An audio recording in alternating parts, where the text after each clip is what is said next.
Ce mardi, c'est la journée internationale des migrants.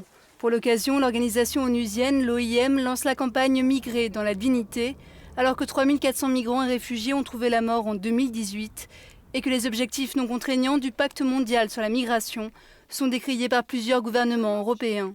L'OIM doit superviser la mise en œuvre de ce pacte, mais déjà, son directeur général met en garde. Les catastrophes naturelles et les calamités sanitaires, avec la menace actuelle d'Ebola dans certaines régions d'Afrique, obligent chaque jour de plus en plus de personnes à se déplacer. La guerre, le changement climatique, la démographie et l'écart grandissant entre les nantis et les démunis contribuent à rendre plus importante la dépendance des hommes à la migration comme moyen d'assurer la sécurité et le bien-être des individus, des familles et des communautés.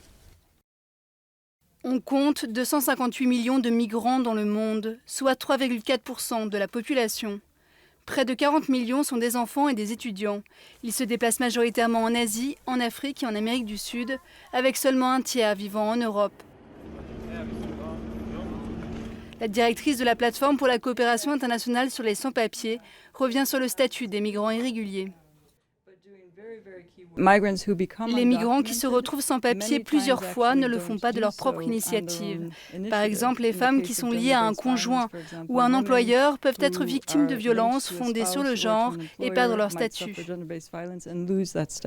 Dans 4 ans, ce sera la première évaluation du Pacte mondial des Nations unies sur la migration. Michel Levoy met en avant le rôle central de la société civile. Les gouvernements doivent élaborer des plans de mise en œuvre, des plans d'action nationaux. Et pour ce faire, ils doivent également s'intéresser aux acteurs de la société civile, aux syndicats, aux gouvernements locaux, voire aux villes. Un tiers des États membres de l'Union européenne pourraient ne pas participer aux efforts visant à réguler la migration. À ce jour, 6 pays européens n'ont pas signé le pacte.